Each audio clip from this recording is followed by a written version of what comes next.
Hello future CAs CA அப்டேட்ஸ்லேருந்து எல்லாருக்கும் வணக்கம். இந்த வீடியோவில் let's talk about CA intermediate September 2025 exam. நீங்கள் இப்போ தான் இந்த ஜேர்னியை ஃப்ரெஷராக ஸ்டார்ட் பண்ணாலும் ஓகே, இல்லை நான் இந்த அட்டம்ப்டில் கண்டிப்பாக பாஸ் ஆயிடணும் அப்படின்னு சொல்லிட்டு வெறித்தனமாக படிச்சுட்ருக்கிற ரிப்பீட்டர்ஸாக இருந்தாலும் ஓகே, இந்த வீடியோ உங்களுக்கு ஒரு காம்ப்ரிஹென்சிவ் கைடு தான் கொடுக்க போகுது.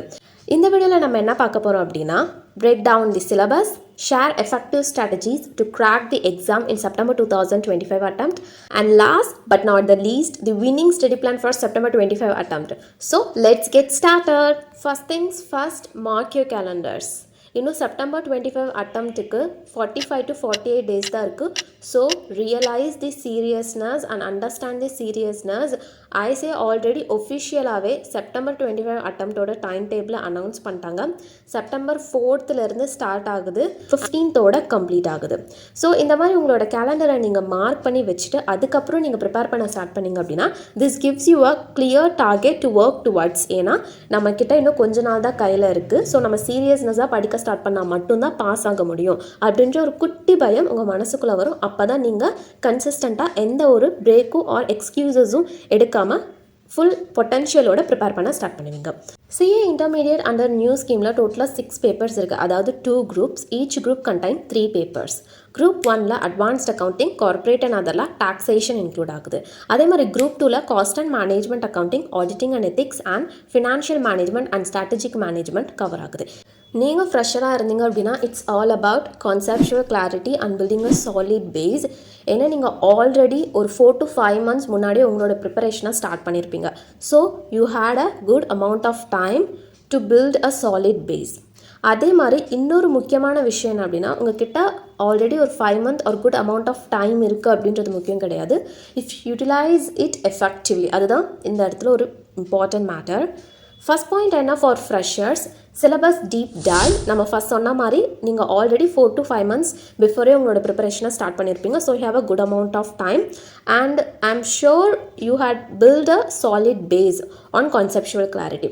அதே மாதிரி ஃபஸ்ட் ஐசி ஸ்டடி மெட்டீரியலை நல்லா தரவாக ஃபஸ்ட்டு படிச்சுக்கோங்க. அது ஃபுல்லாக கம்ப்ளீட் பண்ணதுக்கப்புறம் எக்ஸாம் டைம், அதாவது நியர்பை எக்ஸாம் டைமில் அவுட் சைட் மார்க்கெட்டில் அவைலபிளாக இருக்கக்கூடிய சம்மரி நோட்ஸை if you want, only if you want, நீங்கள் பர்ச்சேஸ் பண்ணி அதை படிச்சுக்கலாம். ஃபார் ஃப்ரெஷர்ஸ் இன்னொரு இம்பார்ட்டண்ட்டான விஷயம், டோன்ட் ஜஸ்ட் ரீட். ஏன்னா நீங்கள் ஒரே ஒரு பேப்பர் மட்டும் எக்ஸாம் எழுத போகிறது இல்லை, நீங்கள் செட் ஆஃப் பேப்பர் தான் எழுத போகிறீங்க.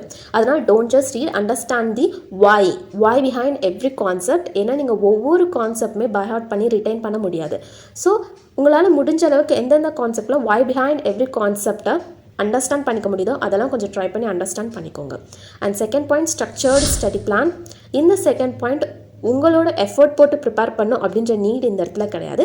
பிகாஸ் நான் already power packed study plan for September 25 attempt நம்ம டெலகிராம் சேனலில் நான் அப்லோட் பண்ணிட்டேன். நீங்கள் ஜஸ்ட் ஒன் டேப் பண்ணி அதை டவுன்லோட் பண்ணிட்டு stick to the time table, let's crack September 25 attempt.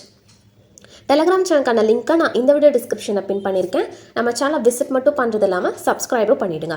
அப்போ தான் இந்த மாதிரி study plan, summary notes, MTP, RTPs, past year question paper, model question paper with ஆன்சர்ஸ்லாம் நான் அப்லோட் பண்ணும்போது நீங்கள் மிஸ் பண்ணாமல் தெரிஞ்சுக்குவீங்க. And third point, daily study hours. நிறைய பேர் சொல்லுவாங்க நான் 10 மணி நேரம் படித்தேன், 12 மணி நேரம் படித்தேன் அப்படின்னு சொல்லிட்டு. பட் நான் இன்டர்மீடியேட் ஆல்ரெடி கிளியர் பண்ணிட்டேன். என்னோட ஆவரேஜ் ஸ்டடி ஹவர்ஸ் பார்த்திங்க அப்படின்னா 8 hours தான். Because I am not a power packed and energy packed person. என்கிட்ட அவ்வளோ எனர்ஜி கிடையாது. அதனால் என்னோட ஆவரேஜ் ஸ்டடி ஹவர்ஸே 8 hours தான் இருந்துச்சு. ஸோ இந்த ஸ்டடி ஹவர்ஸ்ன்றது டிபெண்ட் ஆன் எவ்ரி பர்சன். அது உங்களோட ஹெல்த் கண்டிஷன்ஸ், என்விரான்மெண்ட்டை பொறுத்து இருக்கும். ஸோ ஒருத்தங்க 10 hours படிக்கிறாங்க அப்படின்னா நீங்களும் 10 hours படிக்கணுன்றது கிடையாது. நீங்கள் 6 hours படித்தாலுமே அவங்க 10 hours படிக்கும்போது எந்த அளவு கான்செப்டை கவர் பண்ணுறாங்களோ, நீங்கள் உங்களால் 6 hours படித்தாலே அந்த கான்செப்டை கவர் பண்ண முடியும்னா it's more okay. Just accept what you are. அவங்க படிக்கிறாங்க அப்படின்னு சொல்லிட்டு நீங்களும் அவ்வளோ மணி நேரம் படிக்கணுன்றது கிடையாது. நீங்கள் 5 hours படித்தாலும் என்னால் கான்செப்ட் கவர் பண்ண முடியும்னா that's more okay. Just accept your self. அதே மாதிரி நீங்கள் படிக்கும்போது நீங்கள் கண்டினியூஸாக 3 to 4 hours படிக்காமல் just take a little break. நீங்கள் ஒரு 1 hour படிக்கிறீங்கன்னா நெக்ஸ்ட் ஒரு 10 minutes பிரேக் எடுத்துகிட்டு அதுக்கப்புறம் செகண்ட் செஷனை ஸ்டார்ட் பண்ணுங்கள். But consistency is your best friend. நீங்கள் 5 hours படித்தாலும் டெய்லி 5 hours படிக்கணும். அந்த 5 hours டெய்லியுமே மெயின்டைன் பண்ணிக்கோங்க until you reach the exam date. And fourth point, notes and summaries. இந்த நோட்ஸ் அண்ட் சம்மரிஸ்ன்றது நீங்கள் இப்போ படிக்கும்போது ஜஸ்ட் ஹிண்ட் நோட் எடுத்து வச்சுக்கோங்க. ஏன்னா எக்ஸாம் டைமில் உங்களுக்கு ஹோல் புக்குமே லைன் பை லைன் உட்காந்து படிக்கிறதுக்கு ரிவைஸ் பண்ணுறதுக்கு டைம் கண்டிப்பாக பத்தாது. ஏன்னா ஒவ்வொரு எக்ஸாமுக்குமே இன் பிட்வீனில் 1 டே தான் உங்களுக்கு கேப் இருக்கும். ஏன்னா உங்களுக்கு இன்றைக்கி எக்ஸாம்னா நாளைக்கு லீவ் இருக்கும், நாளைக்கு தான் உங்களுக்கு எக்ஸாம் இருக்கும். அந்த 1 டே கேப்பில் உங்களால் ஹோல் ஐசிஏ மெட்டீரியலை வந்து ரிவைஸ் பண்ணுறதுக்கு டைம் கண்டிப்பாக இருக்காது. அதனால தான் இப்போ உங்ககிட்ட கொஞ்சம் அதிகமாகவே டைம் இருக்குது. அதனால் நோட்ஸ் அண்ட் சம்மரி நோட்ஸை வந்து ப்ரிப்பேர் பண்ணி வச்சுக்கோங்க. அதாவது ஹேண்டி நோட்ஸ் ப்ரிப்பேர் பண்ணி வச்சுக்கோங்க. இந்த நோட்ஸ் அண்ட் சம்மரிஸ் எப்படி இருக்கணும் அப்படின்னா, make it just like a crisp chapter wise notes and mind maps has you steady. ஏன்னா this will be invaluable for quick revision later. நம்ம முன்ன சொன்ன மாதிரி தான். அண்ட் 5th பாயிண்ட் ரொம்ப ரொம்ப இம்பார்ட்டன்ட். நிறைய பேர் இந்த ஒரு பாயிண்ட்டை மதிக்கிறது கூட கிடையாது, அதனால தான் ஃபெயில் ஆகிட்ருக்காங்க. ப்ராக்டிஸ். நீங்கள் practical subject like advanced accounting, costing and எஃப்எம்மில் எடுக்கும்போது ஐசிஏ புக் மெட்டீரியலில் இருக்கக்கூடிய எல்லா இல்லஸ்ட்ரேஷன்ஸ் அண்ட் டெஸ்ட் யுவர் நாலேஜில் இருக்கக்கூடிய ஒவ்வொரு சமமே விடாமல் ஒரு டைமாவது உங்கள் கைப்பட நீங்கள் எழுதி பார்க்கணும்.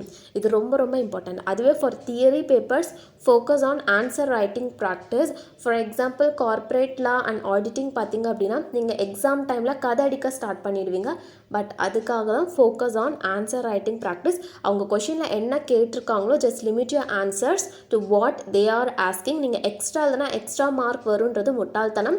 அது கிடையவே கிடையாது. சிஏ பொறுத்த வரைக்கும் அது கிடையவே கிடையாது. அவங்க என்ன கேட்டிருக்காங்களோ நீங்கள் அது மட்டும்தான் எழுதணும், irrespective ஆஃப் மார்க்ஸ். அவங்க ஒரு 5 மார்க்ஸ் ஒரு கொஷின்ஸ்க்கு ப்ரொவைட் பண்ணியிருப்பாங்க. பட் ஆன்சர் பார்த்திங்க அப்படின்னா ஒரு 2 to 3 லைன்ஸ்லேயே முடிஞ்சிடும். பட் அந்த 2 to 3 லைன்ஸ் தான் ஆன்சர்ஸ்.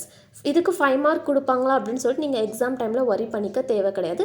கண்டிப்பாக நீங்கள் அந்த கரெக்டான 2 to 3 lines with exact keywords and module லாங்குவேஜில் எழுதிட்டிங்கன்னா உங்களுக்கு அந்த 5 மார்க்ஸ் கொடுத்துருவாங்க. And 6th point revision test papers and mark test papers. இதுவுமே ரொம்ப இம்பார்ட்டன்ட். நிறைய பேர் இதை ஸ்கிப் பண்ணிகிட்டே இருக்காங்க. நான் கொஞ்ச நாளைக்கு முன்னாடி என்னோடய ஃபியூ ஃப்ரெண்ட்ஸ் கிட்ட நான் ஒரு டிஸ்கஷன்ஸ் வச்சுருந்தேன். அவங்க லாஸ்ட் 2 to 3 அட்டம்ஸாக ஃபெயில் ஆகிக்கிட்டே இருக்காங்க. ஏன் அப்படின்னு சொல்லிட்டு கேட்கும்போது அவங்க எக்ஸாம் டைமில் பண்ணதெல்லாம் சொன்னாங்க. அண்ட் இந்த மாதிரி ஸ்டடி பீரியட்லேயும் அவங்க படித்ததெல்லாம் என்கிட்ட சொன்னாங்க. பட் அவங்க ஒன்று மட்டும் மிஸ் பண்ணாங்க. 2 பேருமே மார்க் டெஸ்ட்டுன்ற ஒரு ப்ராக்டிஸை அவங்களோட ஸ்டடி பீரியடில் எடுக்கவே இல்லை.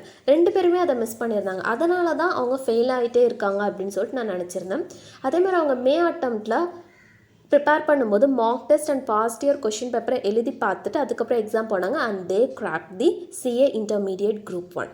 ஸோ இதனோட இம்பார்ட்டன்ஸை நீங்கள் இப்போ புரிஞ்சுக்கோங்க. Once you have covered a significant portion of the syllabus, not the entire portion of the syllabus, உங்களால் 100% சிலபஸ் கம்ப்ளீட் பண்ணிவிட்டு எக்ஸாமில் போய் 100% கொஷின் பேப்பருமே உங்களால் கவர் பண்ண முடியாது. பிகாஸ் அந்த 3 hours அது கண்டிப்பாக பத்தாது. நீங்கள் ரொம்ப ப்ராக்டிஸ் பண்ணிட்டு போயிருந்தால் மட்டும்தான் 100% கொஷின் பேப்பரை 3 hours உங்களால் கம்ப்ளீட் பண்ண முடியும். அதனால் ஒரு significant portion of the syllabus மட்டும் கவர் பண்ணிவிட்டு கொஷின் பேப்பர்லேயும் ஒரு 80 to 90% கொஷின்ஸ் மட்டும் கரெக்டாக எஃபெக்டிவாக அட்டன் பண்ணிட்டு வாங்க. It's not about to cover all, it's about to cover the significant portion. ஓகேவா? உங்களுக்கு புரிஞ்சிருக்கும்னு நான் நினைக்கிறேன். அதனால் இந்த ஸ்டடி டைமில் ICI, RTPs, MTPs, past year question papers எல்லாமே உட்காந்து எக்ஸாம் கண்டிஷனில் டைம் மேனேஜ் பண்ணி எழுதி பாருங்கள். And 7th point time management. Just practice solving questions within a stipulated time under exam condition. The 1.5 day gap between exams is so tight. So stimulating exam condition is more vital. And 8th point, stay updated, especially for taxation and law paper. எப்பயுமே இந்த statutory update or amendments released by ICA before எக்ஸாமினேஷனில் ஒரு கண்ணு வச்சுட்டே இருங்க. அதுவும் just once glands பார்த்துட்டு அதுக்கப்புறம் எக்ஸாமுக்குள்ளே போங்க. ஸோ இப்போ ஃப்ரெஷர்ஸோட பார்ட் கம்ப்ளீட் ஆகிடுச்சு. இப்போ நம்ம தி அன்ஸ்டாப்பபிள் ரிப்பீட்டர்ஸ்குள்ளே என்டர் ஆகலாமா? இவங்களுக்கு பார்த்திங்க அப்படின்னா ஸ்மார்ட் ஸ்ட்ராட்டஜி ஃபார் சக்ஸஸ் தான் இந்த வீடியோவில் நான் உங்ககிட்ட ஷேர் பண்ண போகிறேன். ரிப்பீட்டர்ஸ் நீங்கள் அன்ஸ்டாப்பபிள் ரிப்பீட்டர்ஸ் நீங்கள் ஆல்ரெடி சிலபஸில் கொஞ்சம் அண்டர்ஸ்டாண்டிங் உங்ககிட்ட இருக்கும். ஒரு சில key for you is identify weak areas, rectify mistakes and refine your approach. இதை பற்றி தான் உங்ககிட்ட நான் கொஞ்சம் டீட்டெயிலாக எக்ஸ்பிளைன் பண்ண போகிறேன். அன்ஸ்டாப்பபிள் ரிப்பீட்டர்ஸ் ஸ்டார்ட் பண்ணலாமா? Analyse past performance. நீங்கள் ஆல்ரெடி நிறைய அட்டம்ஸ் இல்லை ஒரு சில அட்டம்ஸில் கோ த்ரூ பண்ணியிருப்பீங்க. Just attempt to pinpoint subjects and topics where you struggled. நீங்கள் லாஸ்ட் அட்டம் கொஷின் பேப்பர் எடுத்து just pinpoint the chapter where you more struggled in the exam. Was it conceptual கிளாரிட்டியா இல்லை lack of ப்ராக்டிஸில் time management இஷ்யூவா? இந்த 3ல் அது எந்த கேட்டகரியில் வருதுன்னு சொல்லிட்டு just analyse your past performance. And second point, targeted study. நீங்கள் ஆல்ரெடி சிலபஸில் உங்களுக்கு ஒரு பேசிக் நாலேஜ் இருக்கும். So do not start from scratch with everything. Dedicates more time to your weakest subject and chapters. And third point, focus on ICA material. நீங்கள் எந்த புக்ஸில் இருந்து வேணாலும் previous attempt படிச்சிருக்கலாம். But இந்த அட்டம் ஐசிஏ ஸ்டடி மெட்டீரியலை மட்டும் உங்களோட பைபிளாக consider பண்ணி படிங்க. டெஃபினட்டாக September 25 அட்டம்ப்டில் நீங்கள் கிளியர் பண்ணிடலாம். ஸ்டடி மெட்டீரியலை நீங்கள் கம்ப்ளீட் பண்ணிட்டீங்க அப்படின்னா அதில் இருக்கக்கூடிய இல்லஸ்ட்ரேஷன்ஸ், பாஸ்ட் இயர் கொஷின்ஸ் எல்லாம் கம்ப்ளீட் பண்ணதுக்கப்புறம் move to MTPs, past year questions, RTPs. Make sure you have covered every aspect. அதுக்கப்புறம் எக்ஸாமுக்கு நியர் டைமில் மார்க்கெட்டில் அவைலபிளாக இருக்கக்கூடிய சம்மரி நோட்ஸை கூட நீங்கள் ப்ரிஃபர் பண்ணிக்கலாம் if you want only. And 4th point, multiple revisions. Aim for at least 2 to 3 full revisions of the entire syllabus. நீங்கள் எவ்வளோ படிச்சிருக்கீங்களோ அட்லீஸ்ட் 2 to 3 ஃபுல் ரிவிஷன்ஸ் நீங்கள் எடுத்துகிட்டு போகணும் before exam. Spaced repetition is highly effective for retention. And 5th point, intensive mock test. நான் already சொன்னது தான். For repeaters, the unstoppable repeaters, நீங்கள் படித்ததே தான் படிச்சுக்கிட்டே இருக்கீங்க. பட் அது உங்கள் மைண்டில் இருக்குது.